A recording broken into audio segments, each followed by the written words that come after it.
성령께서 살리시는 교회라는 제목으로 하는 말씀 함께 나누고 기도하겠습니다. 제가 6월 한 달 동안 교회와 삼위일체라는 주제로 지금 말씀을 나누고 있습니다. 첫 번째 주에는 아버지께서 부르신 교회라는 주제에 대해서 생각했습니다. 교회는 사람들이 필요해서 만든 종교단체가 아니라 창세 전부터 아버지 하나님께서 그리스도 안에서 택하시고 부르신 은혜의 공동체입니다. 둘째 주에 아들이 세우신 교회에 대해서 생각을 했습니다. 교회는 예수님에 대한 고백 위에 세워지고 예수님을 모퉁이돌로 삼아서 연결되어 지어지며 하나님의 나라를 보여주는 공동체다 말씀드렸습니다. 그리고 이제 세 번째 주에는 오늘은 성령께서 살리시는 교회에 대한 말씀을 나누고자 합니다. 삼위일체적으로 말하면 교회란 아버지께서 계획하시고 아들 예수 그리스도께서 세우시고 성령께서 살리시고 움직이시게 하는 그런 공동체입니다. 겉으로만 보면 이 교회가 사람들의 모임처럼 보입니다. 사람들이 함께 모여서 예배드리고 찬송드리고 성경 공부도 하고 봉사도 합니다. 하지만 이런 것들이 있다고 해서 교회가 자동적으로 살아있게 되는 것은 아닙니다. 교회를 살아있게 하는, 교회를 살아있는 교회가 되게 하는 분이 성령 하나님이십니다. 사람이 건강해 보여도 이 숨이 없으면 살아있는 사람이 아닙니다. 마찬가지로 이 건물도 있고 예배 순서, 직분자, 프로그램 다 있어도 생명의 성령이 없으면 교회가 살아있는 교회가 될 수 없습니다. 오늘 본문인 사도행전 2장이 이걸 아주 분명하게 보여줍니다. 오순절에 성령님께서 임하시기 전에 그때도 제자들은 이미 예수님을 오랫동안 따라다니는 후였습니다. 제자들이 예수님 말씀도 듣고 기적도 보고 십자가와 부활도 경험을 했습니다. 하지만 제자들이 두려워서 숨어 있었습니다. 근데 성령께서 임하시니까 이 제자들이 완전히 달라집니다. 두려워서 숨어있던 제자들이 담대하게 복음을 전하고 여러 민족들에게 하나님의 큰 일을 말하기 시작합니다. 바로 이것이 성령께서 살리시는 교회의 모습입니다. 오늘은 성령께서 살게 하시는 교회에 대해서 한번 생각을 해보도록 하겠습니다. 세 부분으로 나눠서 살펴볼 텐데, 첫 번째 교회의 생명이 무엇인지, 두 번째 교회의 연합이 무엇인지, 세 번째 교회의 은사가 무엇인지 생각해 보겠습니다. 먼저 교회의 생명입니다. 성령께서 교회의 생명을 불어넣어 주십니다. 사도행전 2장은 오순절 날이 이름에 그들이 다 같이 한 곳에 모였다라는 말로 시작합니다. 예수님께서 승천하시기 전에 제자들에게 너희는 성령을 기다려라 말씀을 하십니다. 제자들이 예수님의 명령에 따라서 예루살렘을 떠나지 않고 성령을 기다리고 있었습니다. 제자들이 복음의 내용을 이미 알고 있었습니다. 제자들이 이미 부활하신 주님을 만났고 복음 전파의 사명도 이미 받았습니다. 하지만 예수님은 너희가 먼저 성령을 기다려라 말씀을 하십니다.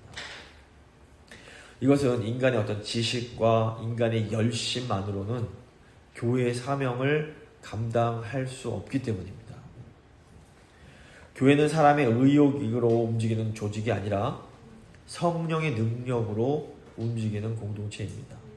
이게 오늘 우리에게도 굉장히 중요합니다. 우리가 교회를 생각할 때 자꾸 어떤 방법을 찾으려고 합니다. 우리가 어떻게 사역을 해야 될까? 어떻게 하면 다음 세대가 교회에 남게 할 수 있을까? 이런 것들을 고민합니다. 물론 이런 고민들이 반드시 필요합니다. 하지만 이런 고민보다 더 근본적인 질문이 있습니다. 그것은 과연 우리 교회 안에 이 성령의 생명이 있는가라는 질문입니다. 지금 우리가 성령의 능력을 의지하고 있습니까? 지금 우리는 성령께서 주시는 회개와 믿음과 사랑과 기쁨으로 살고 있습니까? 이 교회라는 이 조직, 이 공동체가 뭐 특정한 사역이 없고 프로그램이 없어서 죽는 게 아닙니다. 교회 예배는 있는데 성령의 감동이 없을 수 있습니다. 교회 찬양은 있는데 하나님을 향한 갈망이 없을 수가 있습니다. 우리가 말씀은 듣지만 회개는 없고 봉사는 하는데 사랑은 없을 수가 있는 겁니다. 교회를 살리는 것은 성령이 주시는 생명입니다. 사도행전 2장 3절 보시면 호련히 하늘로부터 급하고 강한 바람 같은 소리가 있어 그들이 앉은 온 집에 가득하며 마치 불의 혀처럼 갈라지는 것들이 그들에게 보여 각 사람 위에 하나씩 임하더니. 성경에서 보면 이 바람이 생명과 밀접한 관련이 있습니다. 요한복음 3장 보시면 예수님은 성령으로 난 사람을 바람에 비유하십니다. 또 이 바람은 후 부르는 거이기 때문에 숨, 우리의 호흡과 또 똑같은 단어입니다. 성경에서 생기라고도 번역을 합니다. 창세기 2장 보시면 하나님은 흙으로 사람을 지으시고 그 코에 생기, 숨을 불어넣으십니다. 또 에스겔 37장에서 이 생기, 숨이 불어오니까 마른 뼈들이 살아나서 큰 군대가 됩니다. 성령은 이 생명의 영입니다. 성령은 죽은 자를 살리고 마른 뼈 같은 공동체를 다시 일으켜 주시는 영입니다. 그러니까 오순절 사건은 어떤 의미에서 새 창조의 사건입니다. 새롭게 창조하신 사건인 겁니다. 두려움과 무력함 속에 있던 제자들에게 성령이 임하니까 완전히 새로운 공동체가 태어났습니다. 이것이 바로 신약 교회의 탄생입니다. 교회는 성령의 생명으로 태어난 공동체입니다. 그러므로 교회는 언제나 성령의 생명으로 살아가야 됩니다. 우리는 언제나 성령님께서 우리를 살려주시고 회복시켜 주시기를 기도해야 됩니다. 성령님께서 우리의 그 딱딱한 마음을 다시 부드럽게 하시고 우리의 식어진 사랑을 다시 살려주시고 우리의 지쳐버린 마음을 다시 회복시켜 주셔야만 되는 겁니다. 성령께서 살리시지 않으면 우리는 아무리 노력해도 지칠 수밖에 없습니다. 저희가 교회에서 뭐 예배드리고 찬양하면서 감동을 받고 이제 잘해야지 결심을 합니다. 하지만 우리의 감동과 결심은 오래 가질 못합니다. 하지만 성령께서 생명을 주실 때 교회가 다시 살아나게 됩니다. 성령께서 교회를 태어나게 하셨을 때 가장 먼저 하신 일이 뭡니까? 성령님은 예수 그리스도를 증언하게 하십니다. 사도행전 2장 4절 보시면 성령이 충만할 때 제자들이 다른 언어로 말하기 시작합니다. 제자들이 말한 내용은 단순히 어떤 흥분이나 이상한 소리가 아니었습니다. 저희가 읽지 않았지만 사도행전 2장 11절 보시면 사람들은 우리가 다 우리의 각 언어로 하나님의 큰 일을 말함을 듣는도다 이렇게 말을 합니다. 성령이 임할 때 제자들이 하나님의 큰 일을 말했습니다. 하나님의 큰 일이 뭡니까? 하나님의 그 큰 일은 예수 그리스도의 십자가와 부활을 통한 구원의 역사를 말합니다. 성령님은 언제나 우리로 하여금 예수 그리스도를 증언하게 하십니다. 그러니까 성령은 자기를 드러내거나 자기를 과시하는 분이 아닙니다. 성령은 우리가 예수님을 보게 하시고 예수님을 믿게 하시고 예수님을 주로 고백하게 하시고 이 예수님을 전하게 하십니다. 그러므로 성령으로 충만한 교회는 어떤 신비한 체험만 많은 교회는 아닙니다. 성령 충만한 교회는 예수 그리스도의 복음을 증거하는 교회입니다. 성령 충만한 교회는 예수님의 십자가를 자랑하고 부활을 소망합니다. 우리가 지금 무엇을 말하고 있습니까? 우리가 교회에서 제일 많이 하는 얘기가 뭡니까? 우리가 사람의 일을 많이 이야기합니까? 아니면 하나님의 큰 일을 이야기합니까? 성령께서 살리시는 교회는 하나님의 큰 일을 말하는 교회입니다. 성령의 생명이 있는 교회는 하나님의 은혜가 우리의 가정과 우리의 삶과 또 우리 다음 세대 가운데 어떻게 역사하시는지를 얘기합니다. 교회가 살아난다라는 것은 단지 분위기가 좋아지는 것이 아닙니다. 교회가 살아난다라는 것은 우리 안에 예수 그리스도의 복음이 다시 살아나는 겁니다.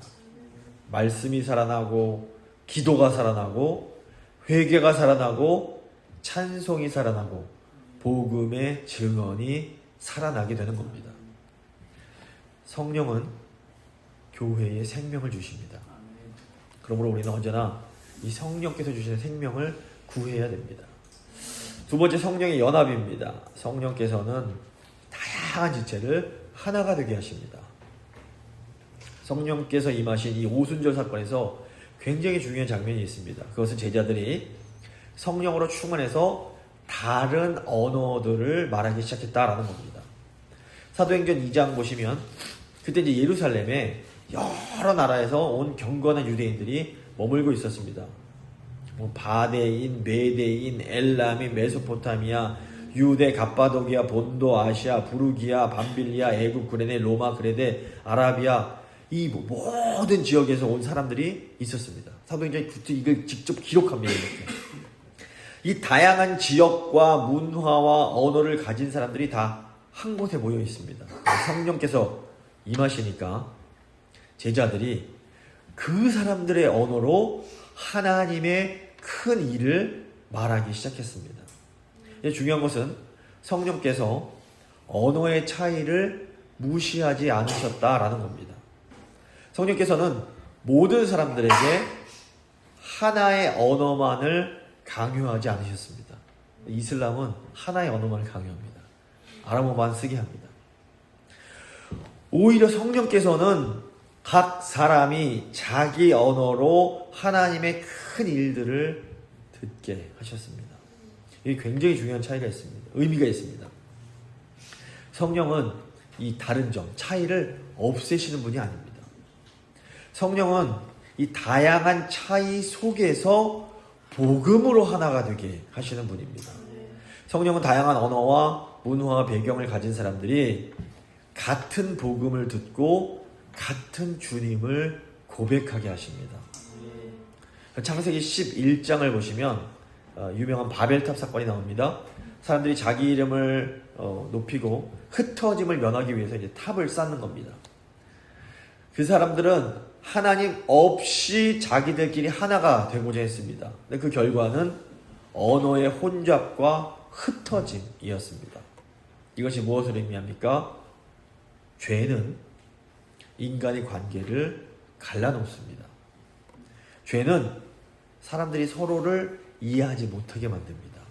죄는 우리가 똑같은 언어를 사용해도 서로 다른 뜻으로 듣게 만듭니다. 그러니까 죄는 가족도 갈라놓고 교회도 갈라놓고 세대도 갈라놓고 민족도 갈라놓게 됩니다. 그런데 오순절에 성령님께서 임하시니까 이 바벨의 저주가 복음 안에서 뒤집힙니다. 다양한 언어가 사라진 게 아닙니다. 도리어 이 다양한 언어 속에서 하나님의 큰 일들이 들리기 시작한 겁니다. 이것이 바로 성령께서 우리에게 하시는 일입니다. 성령의 하나됨은 획일성과는 완전히 다릅니다. 성령은 복음 안에서 다양성 가운데 하나가 되게 하십니다. 이게 우리 교회도 굉장히 중요합니다. 우리 교회는 한어권 성도님들과 영어권 다음 세대들이 같이 있습니다. 이것은 두 개의 언어, 두 개의 문화가 있음을 의미합니다. 어른 세대는 한국말로 말씀 듣고 기도하는 게 자연스럽습니다. 다음 세대는 영어로 생각하고 영어로 표현하는 것이 더 자연스럽습니다. 어른 세대는 오랜 세월 이 한국적인 정서와 이민자의 고난 속에서 신앙을 지켰습니다. 반면에 우리 다음 세대들은 미국 학교와 미국 문화 속에서 자기들의 정체성을 고민하면서 자라났습니다. 그래서 어른 세대는 공동체와 희생과 헌신 이런 걸 중요하게 생각합니다. 근데 다음 세대는 개인의 진정성과 개인의 자율성을 더 중요하게 생각합니다.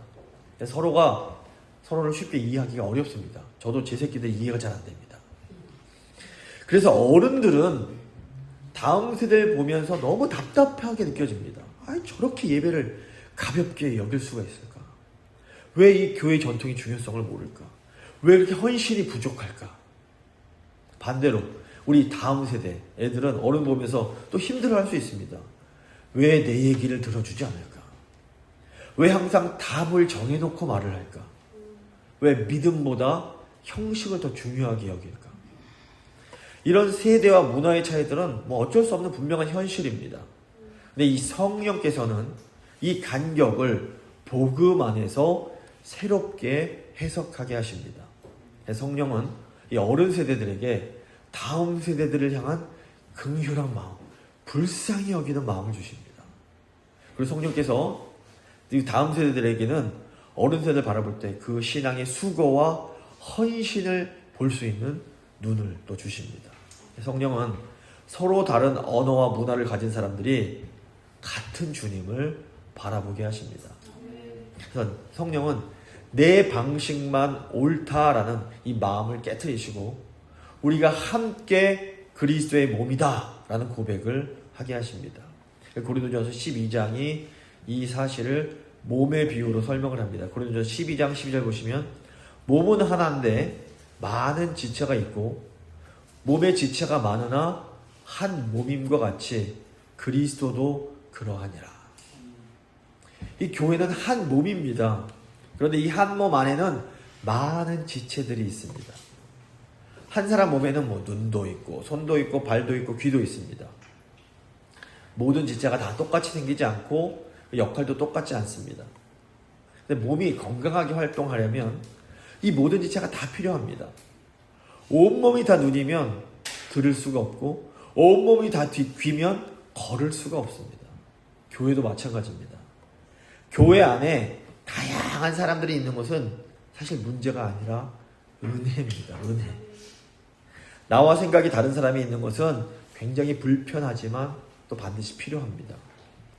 다른 세대가 함께 있는 거 이거 힘들지만 또 필요합니다.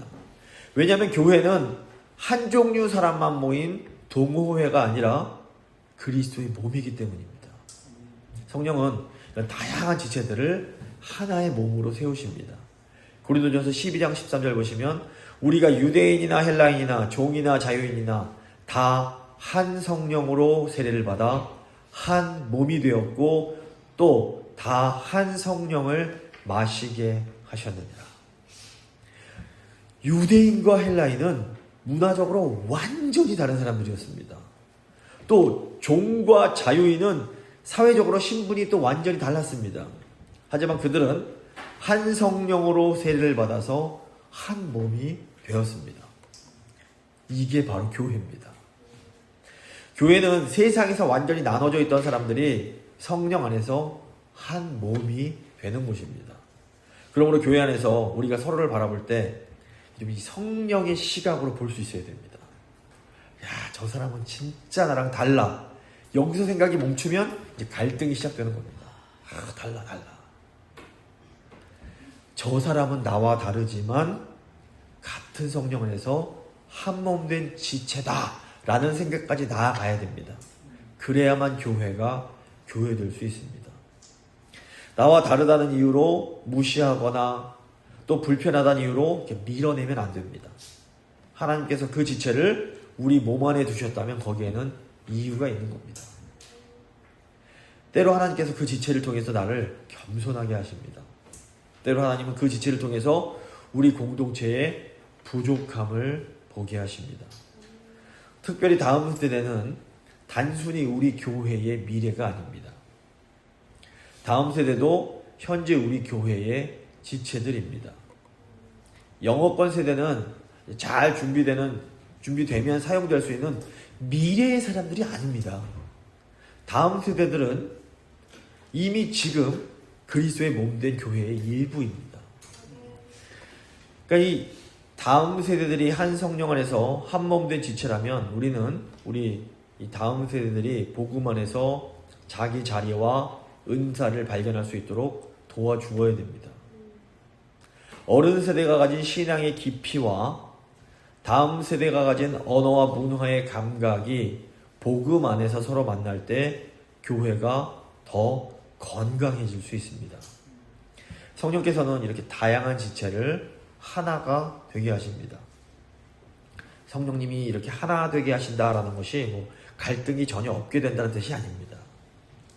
서로 다른 사람들이 함께 있다 보면 갈등은 반드시 있을 수밖에 없습니다. 하지만 성령은 이 갈등 속에서도 우리가 다시 십자가로 돌아가게 하십니다. 성령은 나의 자존심이나 내 방식보다 그리스도의 몸을 더 소중하게 여기게 하십니다. 성령은 내가 옳음을 증명하는 것보다 공동체를 세우는 것을 더 원하게 하십니다. 근데 이게 바로 성령의 놀라운 역사입니다. 내가 보면 분명히 이게 맞는데 내 맞음을 내려놓고 공동체를 더 챙기는 겁니다. 그렇기 때문에 우리는 성령님께 우리에게 하나 되게 해달라고 기도를 해야 됩니다. 서로가 똑같아지는 것이 아니라 복음 안에서 하나가 되어야 합니다. 성령은 다양한 지체들을 하나가 되게 하십니다. 세 번째, 성령의 은사입니다. 성령님은 은사를 주셔서 교회를 세우십니다. 고린도전서 12장 4절부터 6절 보시면 은사는 여러 가지나 성령은 같고 직분은 여러 가지나 주는 같으며 또 사역은 여러 가지나 모든 것을 모든 사람 가운데서 이루시는 하나님은 같으니. 여기도 이제 삼위일체적 구조가 또 나타납니다. 은사는 여러 개가 있지만 성령은 같은 분입니다. 직분은 여러 가지지만 주 예수 그리스도는 한 분이신 겁니다. 사역은 여러 가지지만 모든 것을 이루시는 하나님 아버지는 같은 분입니다. 교회 안에 다양한 은사와 직분과 사역은 혼란이 아니라 삼위 하나님의 풍성함을 나타냅니다. 그러니까 하나님은 모든 사람을 똑같이 만들지 않으시고 각 사람에게 서로 다른 은사를 주십니다. 어떤 사람에게는 가르치는 은사를 주시고 어떤 사람에게는 섬기는 은사를 주십니다. 어떤 사람에게는 위로하고 권면하는 은사, 입으로 하는 은사를 주시고 어떤 사람에게는 행정과 조직의 은사를 주십니다. 머리로 하는 은사입니다. 어떤 사람에게는 긍휼의 은사를 주시고 어떤 사람에게는 기도의 은사를 주십니다. 또 어떤 사람에게는 찬양과 예술적인 은사를 주시고 어떤 사람에게는 손으로 만들고 고치고 또 준비하는 그런 은사를 주십니다. 이런 모든 은사들은 성령님께서 교회를 세우기 위해서 주시는 선물입니다. 그래서 우리가 꼭 기억해야 할 것이 있습니다. 고린도전서 12장 7절입니다. 각 사람에게 성령을 나타내심은 유익하게 하려 하십니다. 그 은사는 나를 나타내라고 주시는 것이 아니라 이 공동체를 유익하게 하시려고 주신 겁니다. 은사는 그리스도의 몸을 세우기 위한 성령의 선물입니다. 우리가 이걸 잊어버리면 이 은사가 교회를 세우는 도구가 아니라 도리어 교회를 상하게 하는 그런 도구가 될 수 있습니다. 이 고린도 교회 보시면 은사가 넘치는 교회였습니다. 거기에 뭐 방언도 있었고 예언도 있었고 지식도 있고 다양한 영적 체험들이 있었습니다. 그런데 그 교회가 성숙한 교회가 아니었습니다. 그러다 보니 이 분열과 교만과 비교가 많았습니다. 이 왜 그런가 하면 이 하나님이 주신 은사를 사랑보다 자기 자랑의 도구로 사용했기 때문입니다. 바울이 고린도전서 12장에서 은사에 대해서 설명한 후에 곧바로 13장에서 사랑을 얘기하는 겁니다. 사랑이 없으면 방언도 소리나는 구리와 울리는 꽹과리에 불과합니다. 사랑이 없으면 예언과 지식과 믿음도 아무것도 아닙니다. 사랑이 없으면 모든 걸 다 내어줘도 아무런 유익이 없습니다. 성령께서 주시는 은사는 반드시 사랑 안에서 사용돼야 됩니다. 그래서 성령 충만한 교회는 은사가 많은 교회일 뿐 아니라 사랑으로 은사를 사용하는 교회입니다. 그런데 은사가 없는 성도는 없습니다.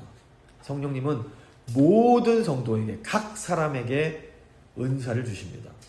문제는 많은 성도들이 자기의 은사를 모르고 살아간다는 겁니다. 어떤 성도님들은 자기의 은사가 너무 작고 뭐 별 볼 일 없다 이렇게 생각하시기도 합니다. 뭐 나는 찬양도 잘 못하고 사람들 앞에서 말하는 것도 못하니 뭐 교회에서 별로 할 일이 없다. 뭐 이렇게 생각하시는 분들도 있습니다. 하지만 우리 몸을 보시면 눈에 잘 보이는 지체만 중요한 게 아닙니다. 심장은 보이지 않지만 생명에는 필수적입니다. 폐도 보이지 않지만 숨을 쉬게 만들어줍니다. 작은 신경 하나만 손상이 돼도 몸 전체가 큰 고통을 느낍니다. 교회도 마찬가지입니다. 강단에서 말씀 전하는 이 일만 중요한 것이 절대로 아닙니다. 눈에 보이는 찬양 인도만 중요한 게 아닙니다.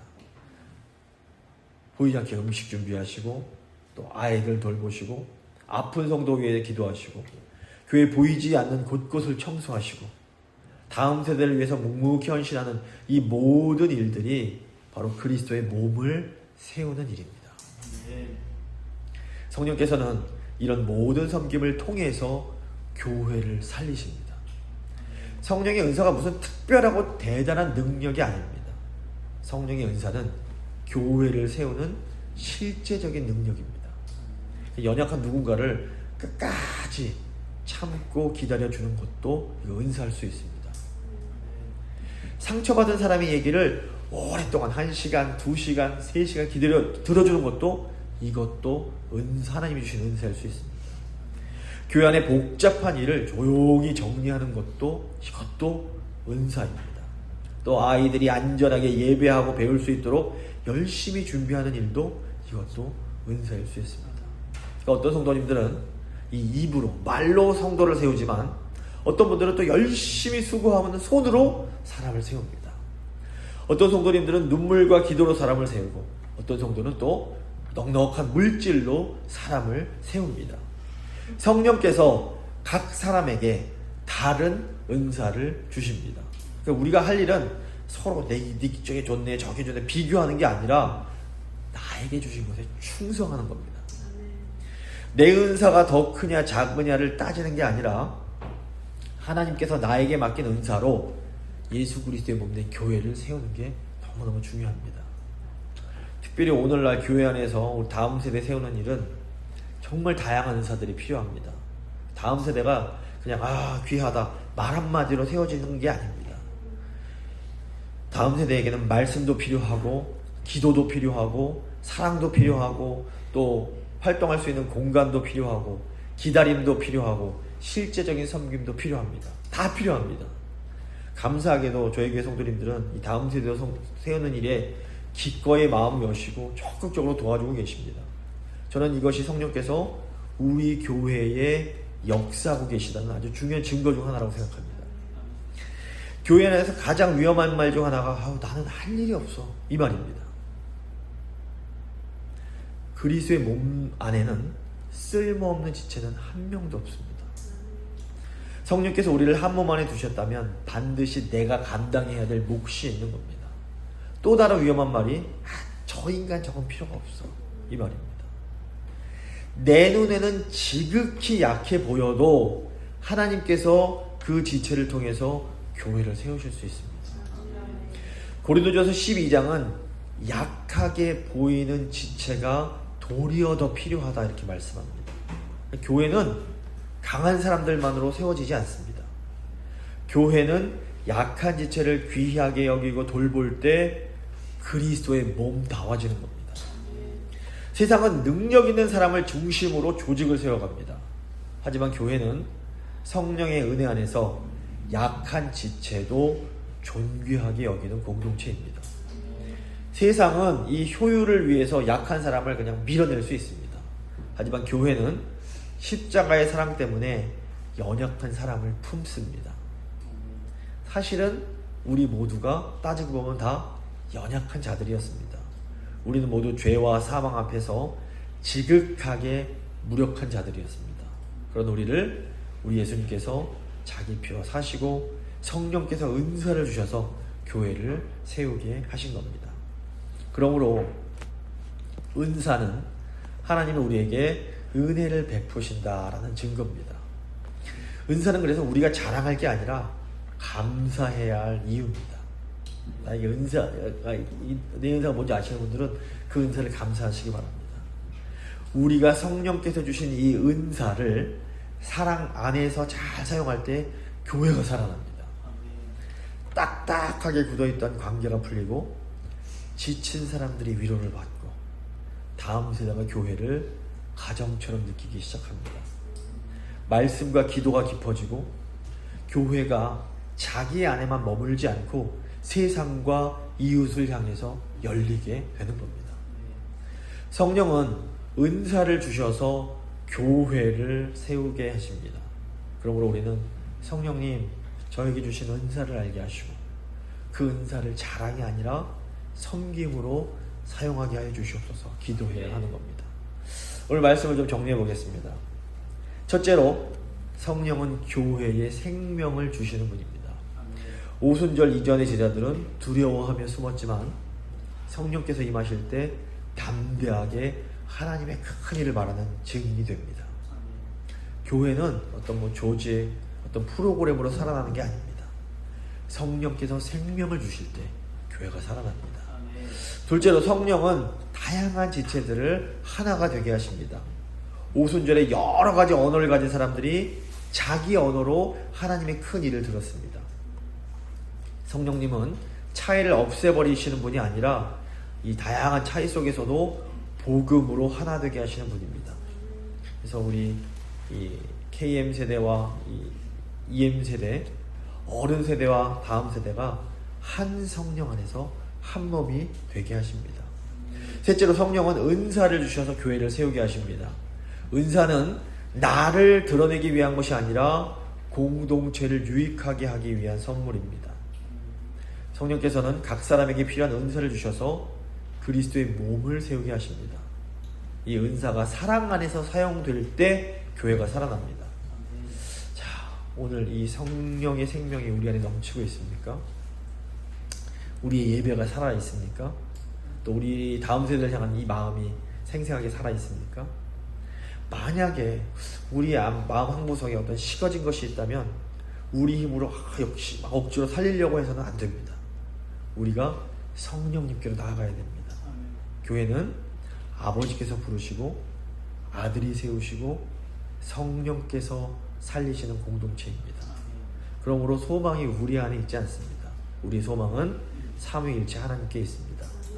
성령님께서 살리시는 교회가 되어서 하나님의 큰 일을 말하고 서로 다른 지체가 복음 안에서 하나가 되고 각 사람의 은사가 사랑 안에서 사용되므로 그리스도의 몸을 세우는 그런 교회가 될 수 있기를 간절히 소망합니다. 잠시 믿음의 기도 드리시겠습니다.